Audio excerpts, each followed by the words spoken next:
হুজুর আপনি একটু সাইডে থাকেন।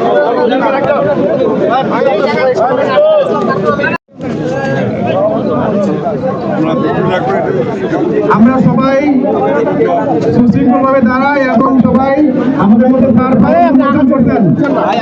আমরা করতালি দিই সবাই আমাদের হাফিজা মাদ্রাসার আমাদের মূল ভবনের